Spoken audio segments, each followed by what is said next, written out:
Hello YouTube, this is Neil again, and today I'll be covering the Marathon class cruiser. Also, I go by Lego Crap 75, in case you were wondering. Probably weren't. You probably know by now if you've watched all these videos. But yeah, anyway, Marathon class cruiser. Now this cruiser was introduced in Halo 2, and so far that's going to be the only game that it's ever been featured in aside from the tabletop game, which I'll cover when I do the Punic video. But anyway, we have here the Marathon class cruiser. Pretty cool, and all that jazz.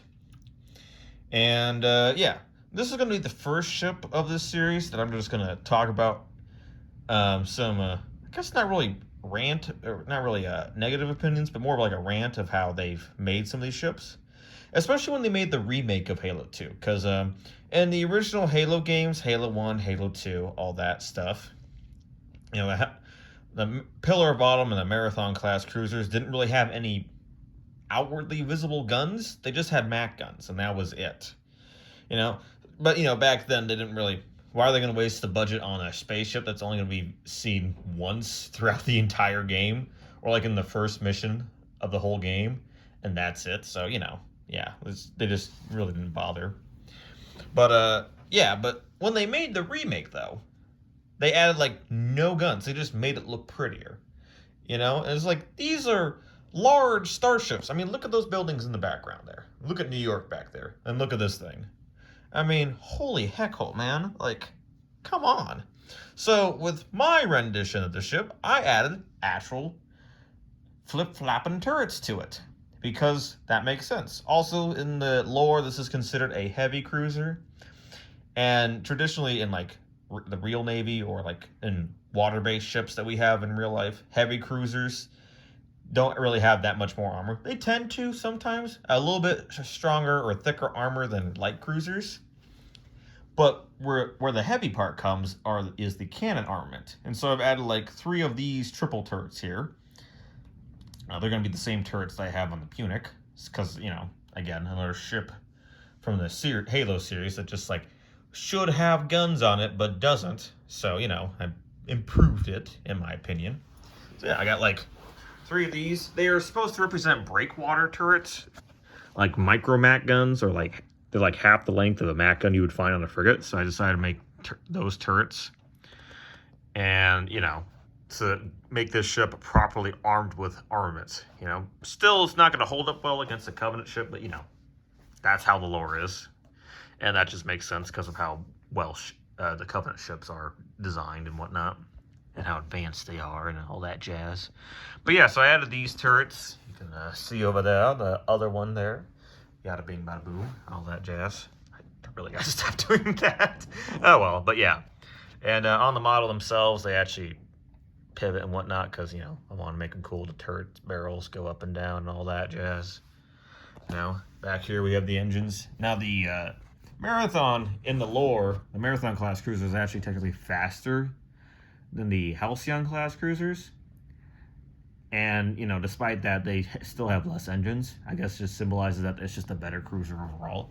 In terms of speed and armament, as you can see here, they have double MAC guns.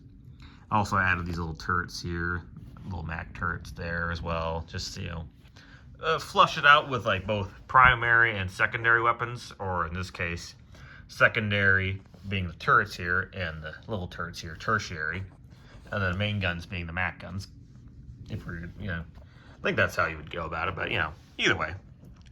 So I got, yeah, and a lot of designs for these ships that I have, especially with the Halcyon, is it's basically just a side panel that's angled down on these hinge points around like a center column to create the look of the ship.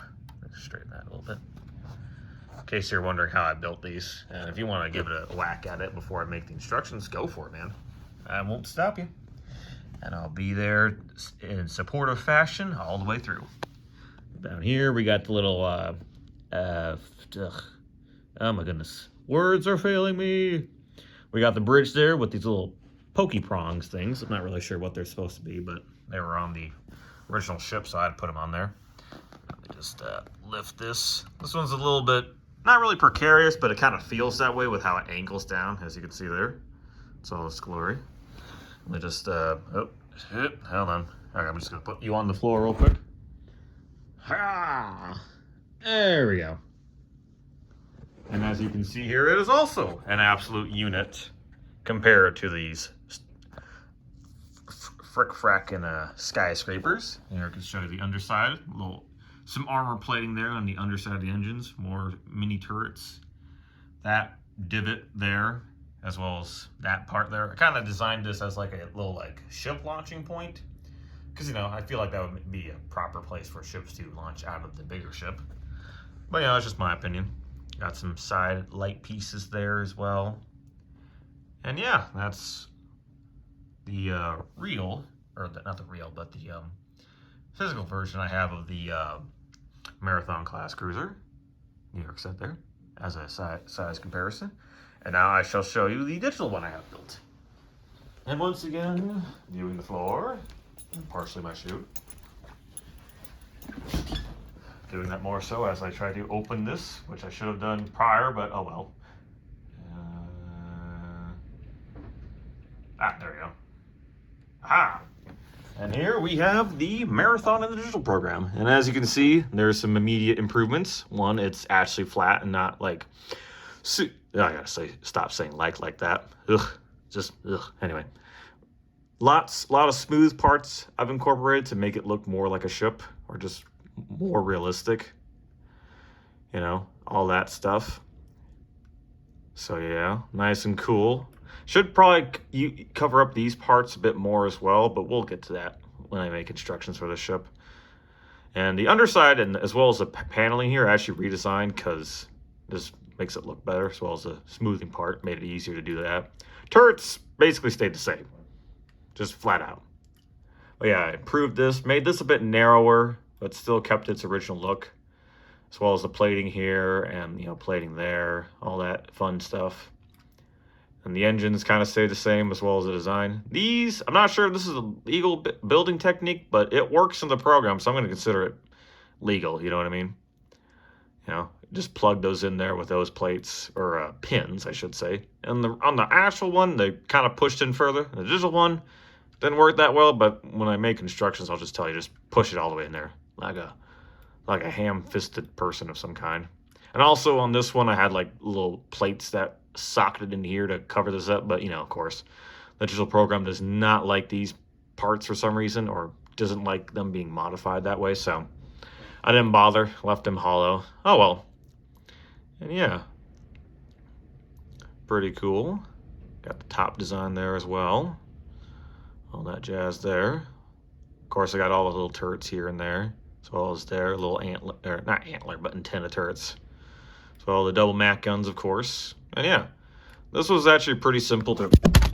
Okay, just ignore that happened. I'm gonna leave that in. I don't give a hoo-ha about it. Just leave that in. So, warning, jump scare. Oh goodness. But yeah, this one was actually a bit easier to redesign, or not really redesign, but actually yeah, redesign than the Halcyon. But the only pain point when it comes to building these as well in the program is just these hinge parts, because it's just like, I don't know, there's just some things about this that are just easier in real life versus the computer program. Oh, and also for this stuff, the panels, this kind of just like lays on the bottom panel just to keep it up. I don't know how well it's going to translate in the real world, but we'll see. Or in like physical models stuff and whatnot, but we'll see. And I'll let you know. And if it doesn't work, I'll just redesign it. You know, bada bing, bada boom. All right, well, that's going to be it for today for this one. Thank you for watching, and I hope to see you next time. Take care.